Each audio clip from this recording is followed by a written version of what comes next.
Halo semuanya, jumpa lagi dengan saya Chandra di channel Terapin Tekno. Belakangan ini Realme lagi gencar-gencarnya merilis HP terbarunya mereka ya. Bahkan dari awal tahun aja Realme sudah merilis banyak HP di kelas entry level dan juga mid range. Bahkan kemarin baru-baru aja mereka melaunching kelas flagship. Nah, di depan kalian ada Realme Narzo 50 yang dimana HP ini memiliki spesifikasi SoC yang sangat ngebut, yaitu Helio G96. Tapi yang unik di sini harganya sangat terjangkau banget. Pertanyaannya, apakah HP ini cuma menang SoC aja? So daripada kelamaan, langsung aja kita mulai videonya. Let's go!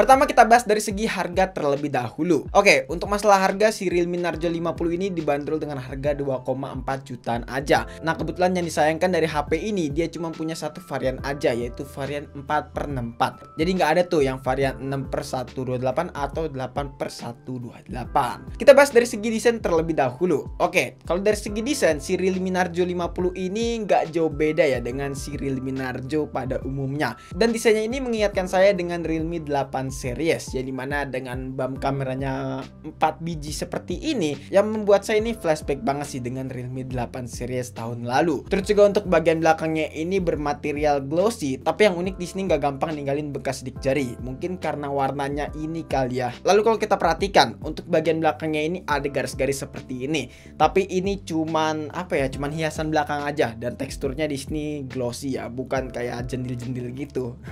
Jendil-jendil apa sih? Oke, untuk kelengkapan port si Realme Narzo 50 ini cukup lengkap nih. Di bagian bawah ada lubang speaker, terus juga ada lubang USB Type-C, lalu ada lubang mic dan juga ada lubang jack 3,5 mm. Di sisi kanan ada tombol power aja yang sudah menyatu dengan fingerprint. Di bagian atas polosan tidak ada apa-apa, dan di bagian kiri ada slot SIM card dan juga volume up and down. Yap, HP ini tidak memiliki dual stereo speaker, jadi cuma mono aja nih speakernya. Dan untuk kualitasnya kurang lebih seperti ini.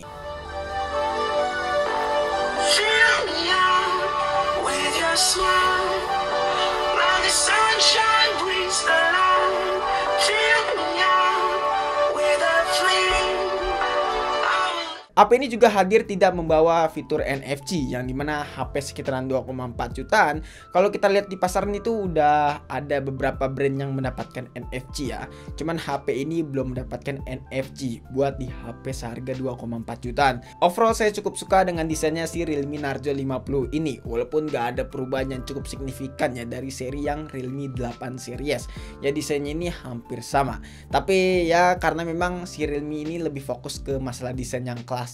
Jadi memang mungkin mereka masih betah dengan desain yang gitu-gitu aja. Kita bisa maklumin lah hal seperti ini. Mungkin ini juga ciri khas dari mereka kali ya. Lalu dari segi layar, HP ini memiliki diagonal sebesar 6,6 inch, yang dimana ini ukurannya cukup pas buat diajak ngegame, nonton film, atau penggunaan sehari-hari. Lalu juga untuk panelnya sendiri di sini udah pakai panel IPS dengan beresolusi Full HD Plus alias 1080x2412 pixel dengan dukungan refresh rate udah 120 Hz. Yap, di atas kertas dari spesifikasi layarnya ini udah cukup mempenghuni banget ya, karena memang untuk refresh rate-nya di sini udah kekinian banget, yaitu 120 Hz. Resolusinya pun juga udah cukup tinggi, yaitu Full HD Plus, apalagi pakai panel IPS walaupun nggak pakai panel AMOLED. Lagi-lagi balik lagi ke masalah harga buat neken budget ya. Tapi buat dipakai sehari-hari saya cukup puas lah dari layarnya si Realme Narzo 50 ini. Buat dipakai di outdoor di sini masih terlihat cukup jelas layarnya karena berkat brightness-nya yang cukup lumayan terang nih. Terus juga buat diajak nonton film pun juga udah cukup nyaman, walaupun nggak senyaman panel AMOLED ya, ini kita bisa maklumin lah.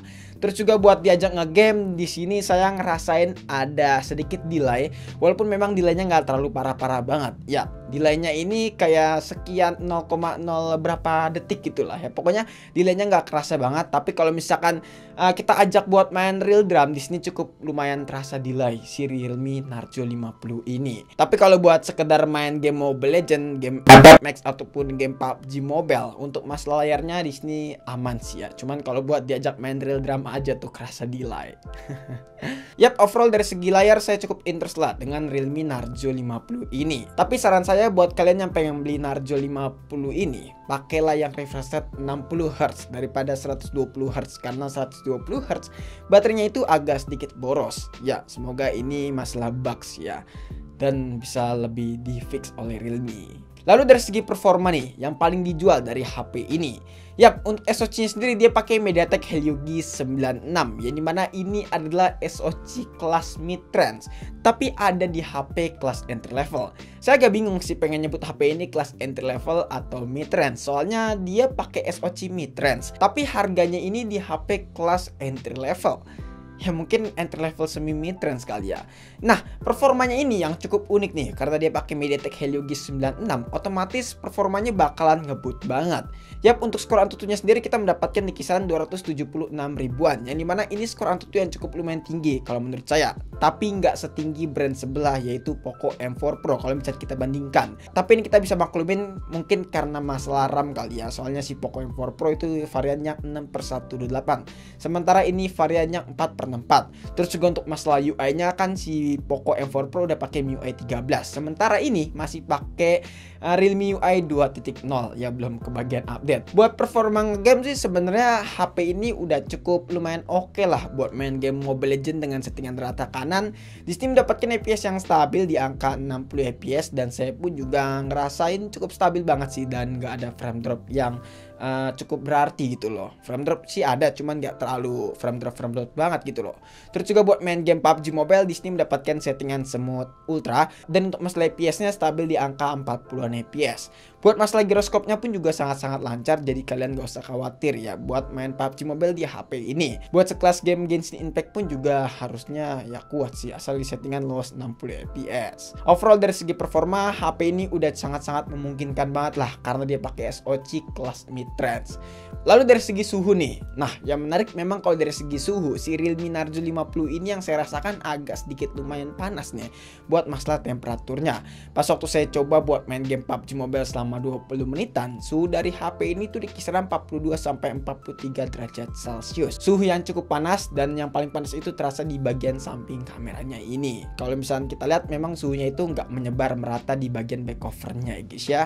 Ngomongin soal performa pasti nggak jauh-jauh dari masalah baterai. Ya, untuk masalah baterai, HP ini memiliki kapasitas sebesar 5000 mAh, kapasitas baterai yang standar banget buat HP di tahun 2022 ini.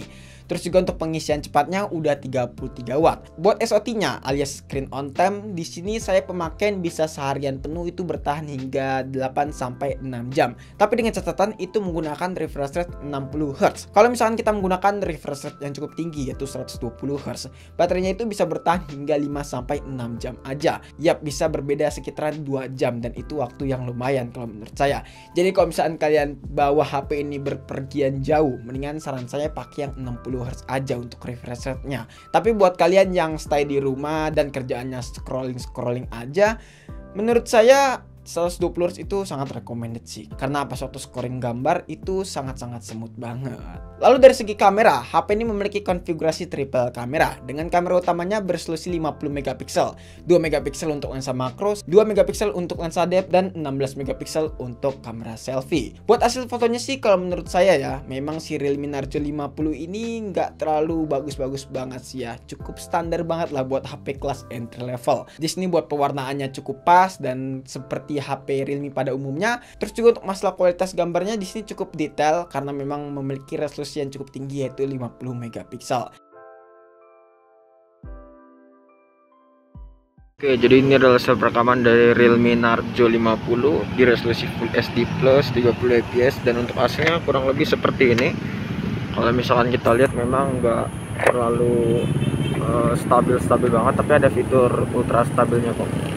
Nah kalau ini di resolusi Full HD Plus juga, tapi pakai fitur ultra stabil, dan coba kalian tes stabil atau enggak. Harusnya stabil ya guys ya.